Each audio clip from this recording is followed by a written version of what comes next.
Hello everyone, welcome back to try and test kitchen. આજે હું તમારી સાથે શેર કરીશ ટમેટાનો ઓળો બનાવવાની રેસીપી. જો તમે રીંગણાનો ઓળો ખાઈને કંટાળી ગયા હોવ તો એકવાર આ રીતે ઘરે ટમેટાનો ઓળો જરૂરથી બનાવજો. જેમ આપણે ઢાબામાં અથવા રેસ્ટોરન્ટમાં ખાઈએ છીએ એવો જ ટેસ્ટી ઓળો બનીને તૈયાર થશે. તો ચલો રેસીપી સ્ટાર્ટ કરીએ.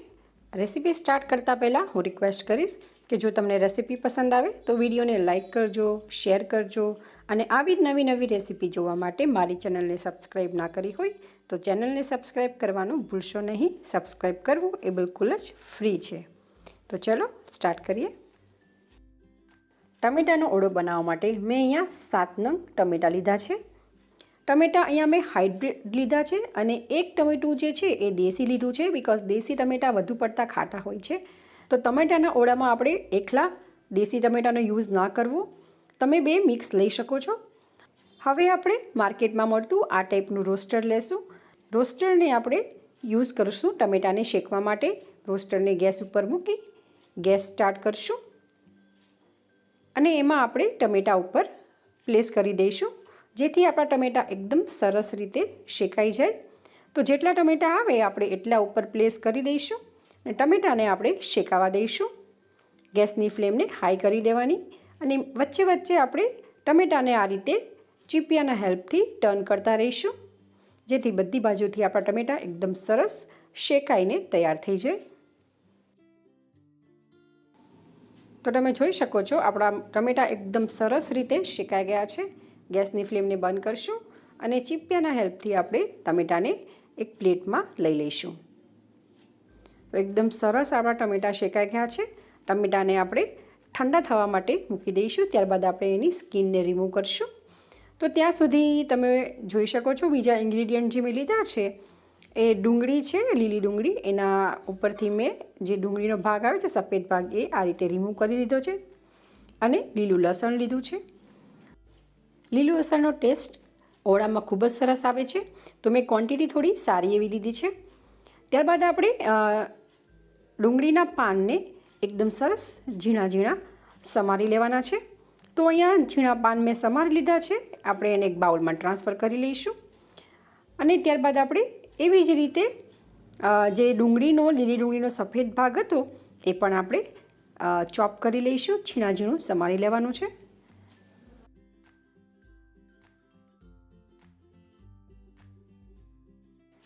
લીલી ડુંગળીનો સફેદ ભાગ પણ સમારાઈ ગયો છે, સાઈડમાં રાખી દઈશું અને ચોપિંગ બોર્ડ ઉપર આપણે લસણને પણ એકદમ સરસ ઝીણું ઝીણું સમારી લેવાનું છે.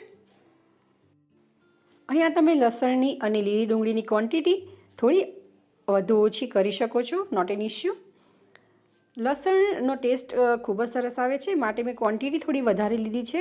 જો તમે લસણની પેસ્ટ પણ એડ કરવાના હો તો લીલું લસણની ક્વોન્ટિટી તમે ઓછી કરી શકો છો અને લીલું લસણ ના હોય તો તમે સૂકું લસણનો પણ યુઝ કરી શકો છો. તો બધું ચોપ થઈ જાય ત્યારબાદ હવે આપણા ટમેટાં પણ ઠંડા થઈ ગયા છે. ટમેટાની આપણે છાલને રિમૂવ કરી લઈશું. તમે જોઈ શકો છો એકદમ સારી રીતે આપણી ટમેટાની છાલ નીકળી જાય છે. તો આવી રીતે આપણે બધા જ ટામેટાની છાલને રિમૂવ કરી દઈશું.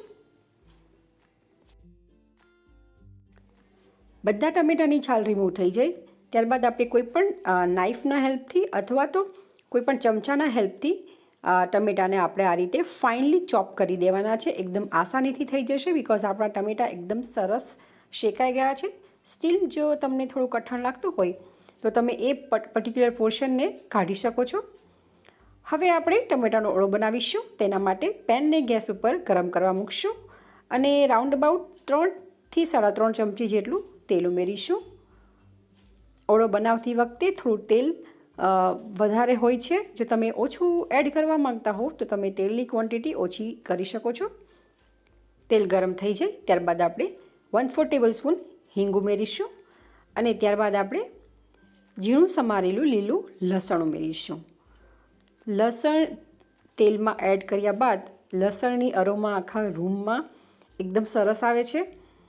ત્યારબાદ આપણે ઝીણી સમારેલી લીલી ડુંગળી પણ ઉમેરી દઈશું. સાથે આદું અને મરચાં ઉમેરીશું. તમે જેટલું તીખું ખાતા હો એના બેઝ ઉપર આદુ મરચાંની ક્વોન્ટિટી તમે વધુ ઓછી કરી શકો છો. બધું જ એકદમ સરસ આપણે મિક્સ કરી અને ચડવા દેવાનું છે. ઘણીવાર જ્યારે કોઈક ઓળો બનાવતા હોય તો લીલી ડુંગળીના જે પાન છે એ પાછળથી પણ એડ કરવામાં આવે છે કે જેથી એનો જે ક્રંચ છે એકદમ સરસ રહી. તો તમારે એ રીતે ટ્રાય કરવું હોય તો તમે એ રીતે પણ કરી શકો છો. તો આપણા ડુંગળી અને લીલું લસણ તેલમાં સતળાઈ ગયું છે. ત્યારબાદ આપણે મસાલા ઉમેરીશું. તો અડધી ચમચી જેટલી આપણે હળદર ઉમેરીશું. ત્યારબાદ આપણે 2 ચમચી ધાણા જીરું પાવડર ઉમેરીશું અને 1 ટેબલસ્પૂન જેટલું લાલ મરચું ઉમેરીશું. અહીંયા મેં કશ્મીરી લાલ મરચું યુઝ કર્યું છે. ત્યારબાદ આપણે સ્વાદ અનુસાર મીઠું ઉમેરી બધા જ મસાલાને ડુંગળી અને લસણ જોડે એકદમ બરોબર મિક્સ કરી લેવાના છે.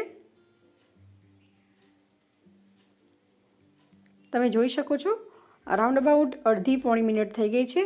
બધા મસાલા ડુંગળી અને લસણ જોડે એકદમ સરસ મિક્સ થઈ ગયા છે. હવે આપણે આ સ્ટેજ ઉપર શેકીને રફલી ચોપ કરેલા ટમેટા જે છે એને એના રસ સાથે આપણે ઉમેરી એકદમ સરસ રીતે મિક્સ કરી લેવાના છે.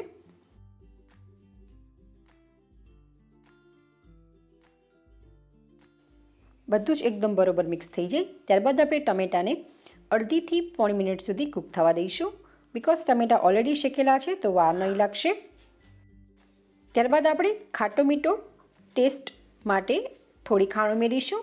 અગેન તમે જેટલું ગળ્યું ખાતા હો એના બેઝ ઉપર ખાંડની ક્વોન્ટિટી તમે એડજસ્ટ કરી શકો છો, વધુ ઓછી કરી શકો છો. અહીંયા આપણે દેશી ટમેટા એટલા યુઝ નથી કર્યા એટલે ખાંડ એટલી બધી એડ કરવાની જરૂર નથી. જો તમે દેશી ટમેટા વધુ યુઝ કરતા હો તો થોડી ખાંડ વધુ એડ કરવી. તો શિયાળાનું આ એકદમ સરસ દેશી ખાણું જેને આપણને જોતાં જ ખાવાનું મન થઈ જાય એવો આ ટમેટાનો ઓળો બનીને તૈયાર છે. તો તમે પણ એકવાર રીંગણાનો ઓળો ના બનાવતા એકવાર આ રીતે ટમેટાનો ઓળો ઘરે જરૂરથી બનાવજો. બધાને ખૂબ જ ભાવશે.